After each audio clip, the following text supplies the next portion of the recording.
Assalamualaikum warahmatullahi wabarakatuh. Perkenalkan, nama saya Abdul Fajar Ilmi. Saya di sini akan menjelaskan mengenai pengertian pemasaran dan konsep pemasaran. Yang pertama yaitu pengertian pemasaran.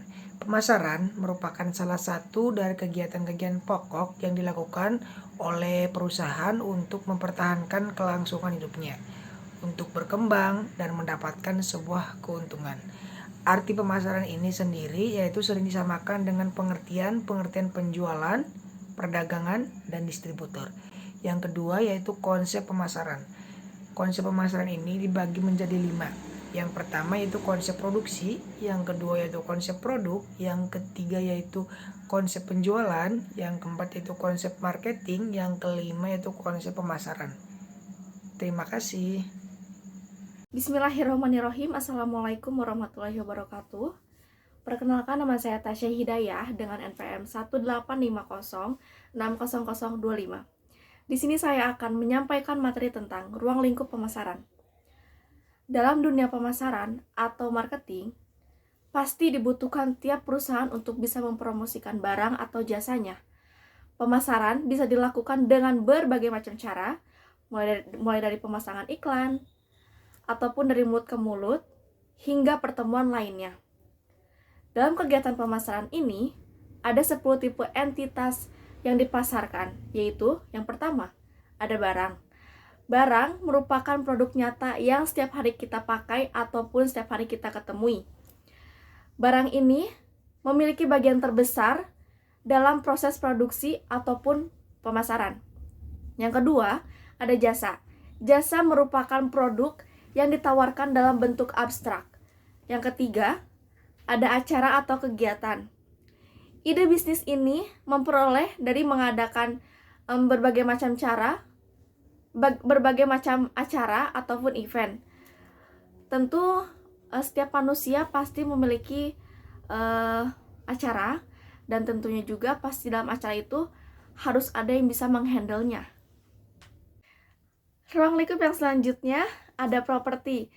Properti adalah suatu bentuk yang mempunyai hak kepemilikan yang tentunya tidak bisa dipakai oleh sembarangan banyak orang. Selanjutnya ada organisasi. Organisasi menawarkan pada pasar sasarannya. Organisasi ini bisa menjual dengan banyak keahlian dan tentunya juga dengan berbeda dengan keunikannya. Selanjutnya ada informasi.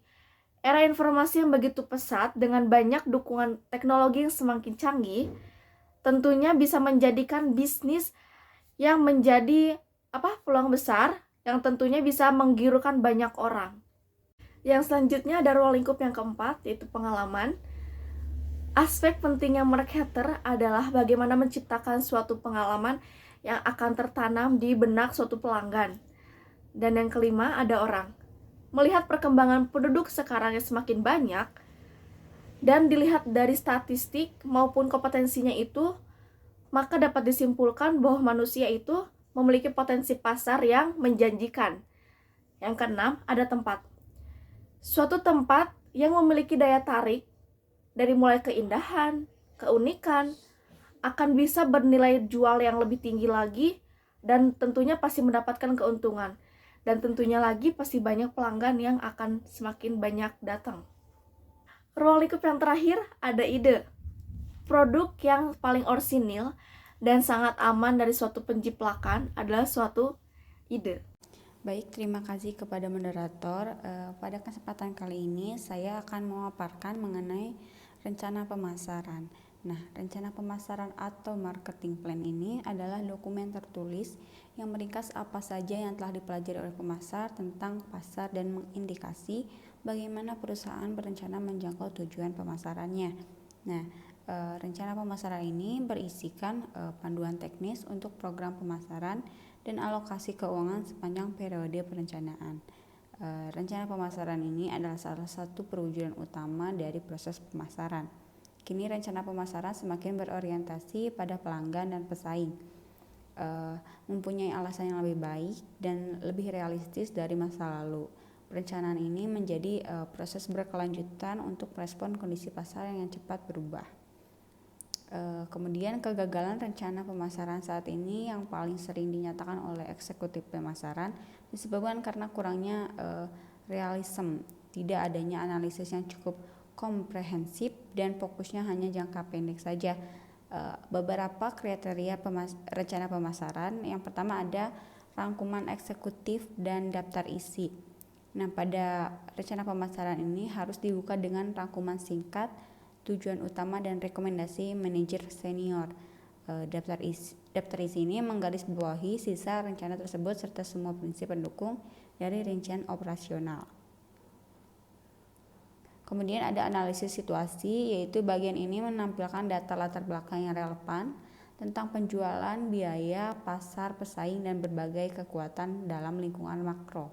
Nah, pada perusahaan akan menggunakan semua informasi ini untuk melaksanakan analisis SWOT atau kekuatan, kelemahan, peluang, dan ancaman. Kemudian ada strategi pemasaran. Pada strategi pemasaran ini, manajer produk memberitahukan misinya seperti apa, serta tujuan pemasaran dan keuangannya, serta kelompok dan kebutuhan yang dipuaskan oleh penawaran pasar.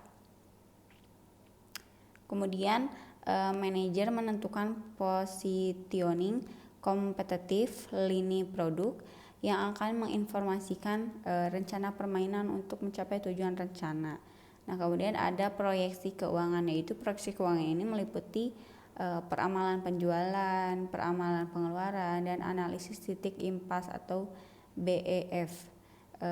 Di sisi pendapatan, proyeksi memperlihatkan volume penjualan yang diramalkan berdasarkan bulan dan kategori produk.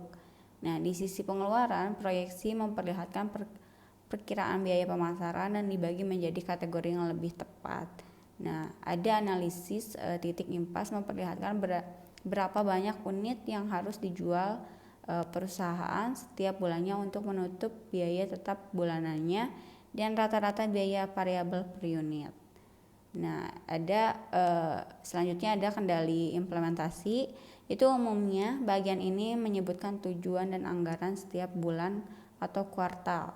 Jadi manajemen dapat meninjau hasil setiap periode dan mengambil tindakan korektif yang diperlukan. Perusahaan juga harus menetapkan sejumlah ukuran internal dan eksternal yang berbeda untuk menilai proses dan menyarankan kemungkinan modifikasi. Sekian dari saya, terima kasih. Assalamualaikum warahmatullahi wabarakatuh. Perkenalkan, nama saya Pratama Ihsan Saleh, kelas 7A, NPM 1850652. Di sini saya akan memaparkan tentang proses manajemen pemasaran, menganalisa pemasaran, meneliti dan memilih pasar sasaran, merancang strategi pemasaran, diferensiasi dan penentuan posisi penawaran pemasaran, pengembangan, pengujian, peluncuran produk dan jasa baru, mengelola siklus hidup dan strategi produk, merancang strategi pemasaran untuk pesaing, merancang strategi pasar global, dan merencanakan program pemasaran, mengorganisir, melaksanakan, dan menguasai usaha pemasaran.